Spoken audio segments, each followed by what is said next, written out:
여러분 안녕하십니까? 뉴스투데이 강원입니다. 홍천의 배 농가에서 과수화상병이 발생했습니다. 올해 강원도에서는 처음인데요.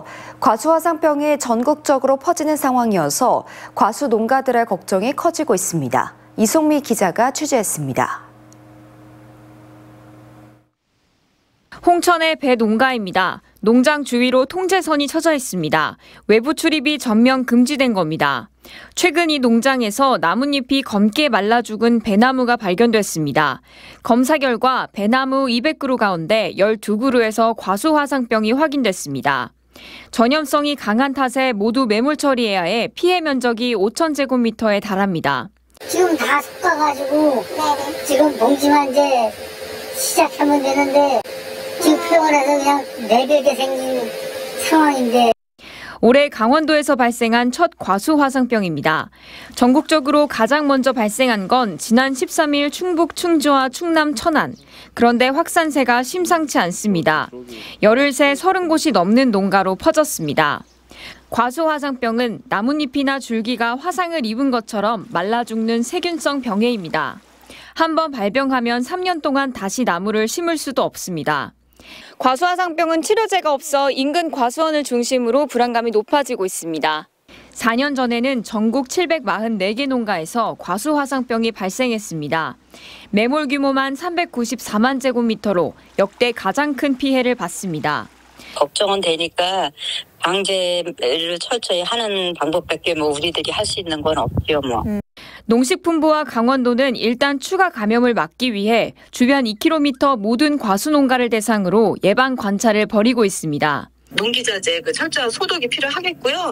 이상 증상이 보이면 즉시 농업기술센터나 또는 병해충 신고 대표 전화로 연락을 해서 다음 달 초까지는 기온이 평년보다 높아 과수화상병을 일으키는 세균 확산 가능성이 높습니다.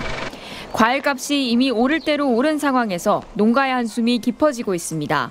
MBC 뉴스 이송미입니다. 지난 주말 설악산에서 추락 낙상 사고로 1명이 숨지고 2명이 갇힌 가운데 소방당국이 안전수칙 준수를 당부했습니다.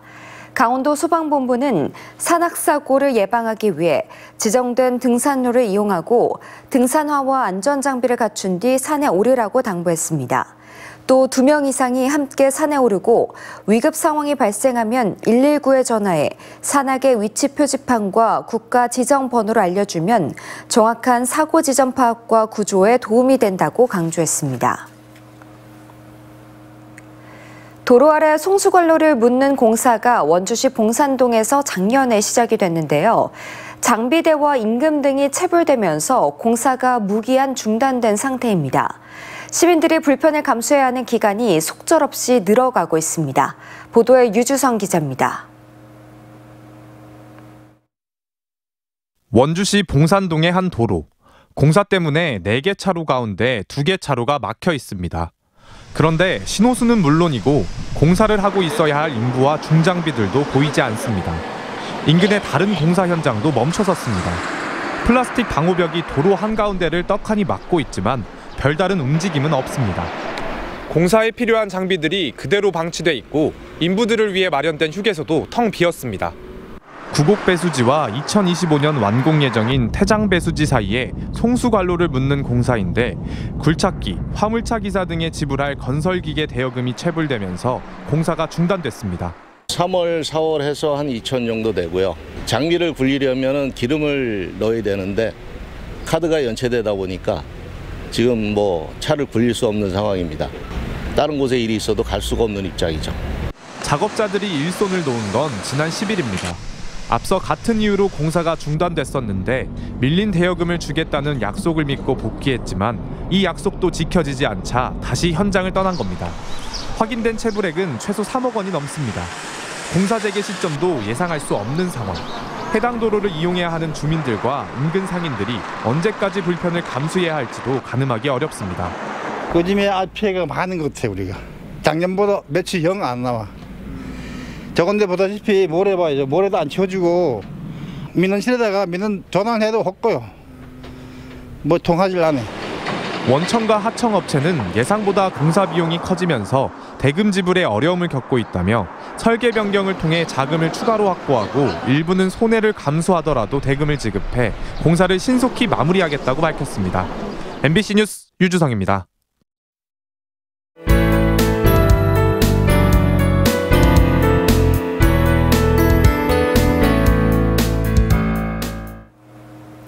전국 네트워크 소식입니다.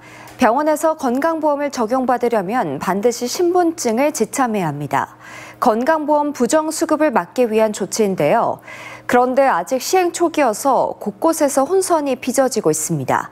전주 MBC 이주영 기자입니다. 전주의 한 병원 접수처가 환자들로 북적입니다. 여느 때와 다를 바 없어 보이지만 절차가 하나 늘었습니다. 바로 신분증 확인입니다. 선생님 신분증 가지고 오셨을까요? 이제 병원에서 건강보험을 적용받으려면 반드시 신분증을 지참해야 합니다. 하지만 수년간 같은 병원을 다니며 신분증 확인 없이 진료를 받았던 환자들은 혼란하기만 합니다. 신분증을 갖고 왔냐고 그래요. 여지껏 그런 거 없었거든요. 접수만 다 되었는데. 근데 여기에 모든 이력이 다 있는데 신분증 또 확인한다는 것이. 이해가 되지 않는다는 환자들과 실랑이가 벌어지기도 합니다. 불편성들이 많이 있죠. 아무래도 연세 드신 분들은 안 가져오고 오셨다는 분들 너무 많고 아직은 이게 전혀 이런 홍보가 많이 되지 않았기 때문에 이처럼 아직 혼선이 빚어지고 불편하긴 하지만 신분증 확인은 꼭 필요한 제도입니다. 주민등록번호 또는 외국인 등록번호를 제시하면 진료를 받을 수 있다 보니 다른 사람의 명의로도 건강보험 혜택을 받을 수 있었기 때문입니다.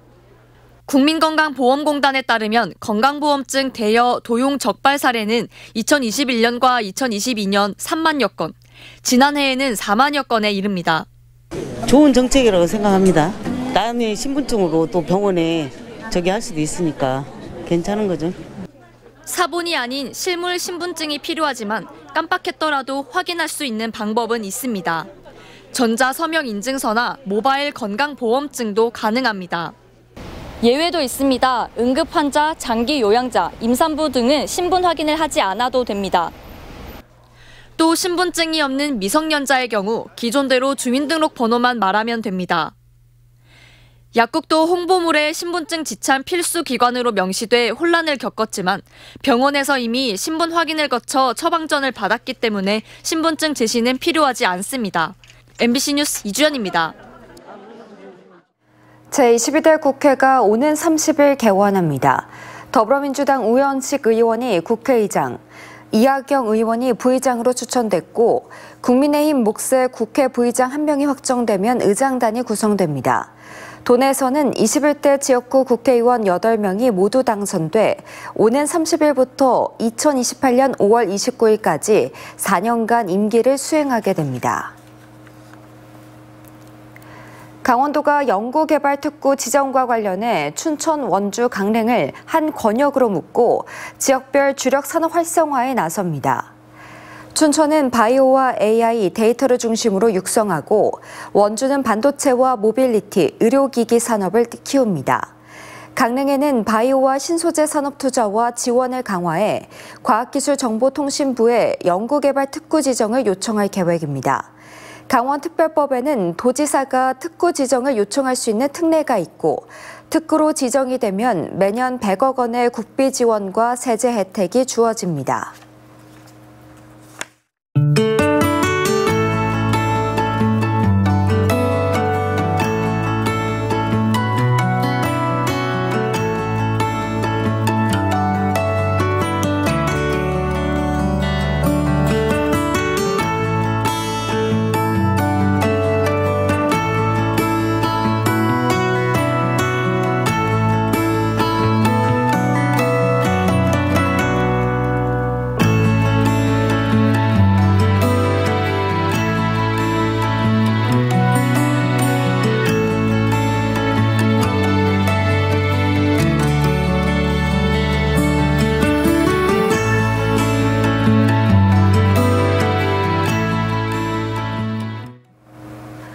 어제 오후 1시 40분쯤 횡성의 한 마트에서 20대 남성이 흉기를 휘둘러 점원이 다쳤습니다.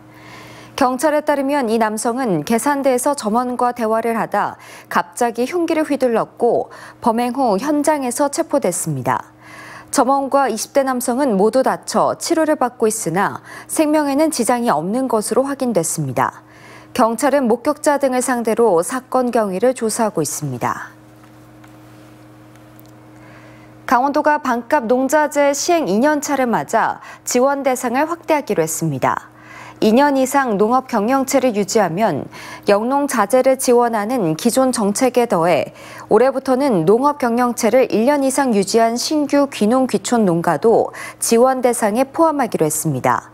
또 자녀가 독립적으로 영농 활동을 할 경우 별도 지원을 통해 청년농의 유입을 확대할 계획입니다.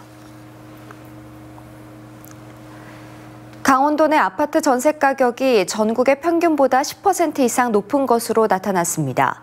한국부동산원은 지난달 기준으로 최근 3개월 도내 아파트 전세가율이 79.5%로 전국 평균인 69%보다 10.5%포인트 높았다고 밝혔습니다. 충북과 전북, 경북에 이어 전국에서 네 번째로 높은 수치로 전세가율이 80% 이상이 되면 세입자가 보증금을 제대로 돌려받지 못하는 깡통 전세로 분류됩니다. 올해 강원 동해안 여름 해수욕장이 6월 29일부터 차례로 개장합니다. 동해안 지자체 해수욕장 운영 계획에 따르면 6월 29일 강릉을 시작으로 속초가 7월 1일, 삼척과 동해가 7월 10일, 고성과 양양이 7월 12일에 개장합니다. 폐장은 강릉과 삼척, 고성, 동해가 8월 18일로 결정이 됐고 속초와 양양은 8월 25일입니다. 코로나19 대유행이 지난 지난해 강원 동해안 해수욕장의 방문객은 당초 1,000만 명 목표에 크게 못 미친 656만 명에 그쳤습니다. 춘천시가 올해 19,000개 일자리 창출을 목표로 3,800억 원을 투입합니다. 첨단 지식산업 거점 도시 성장, 중소기업과 소상공인의 단계별 성장 지원, 교육발전 특구와 연계한 인프라 확대 등 5개 전략을 세우고 각 부서별 331개 세부 사업을 추진합니다. 춘천시는 고용노동부의 지역 일자리 목표 공시제에 따라 올해 일자리 대책 연차별 세부 계획을 홈페이지에 공시했다고 밝혔습니다. 원주 지역의 미래 첨단 산업의 컨트롤 타워 역할을 할 원주 미래산업진흥원이 오는 7월에 출범합니다. 원주시는 정보통신기술의 융합으로 주력 산업의 경쟁력을 강화하고 산업 고도화를 지원하는 원주 미래산업진흥원을 남원주 역세권 투자선도지구 허브에 설립한다고 밝혔습니다. 원주 미래산업진흥원은 다음 달까지 원장과 10명의 직원을 채용해 경영 지원과 디지털 산업, 모빌리티 산업 등 3개 분야 산업을 지원할 예정입니다. 이상으로 뉴스를 마칩니다. 시청해주신 여러분 고맙습니다.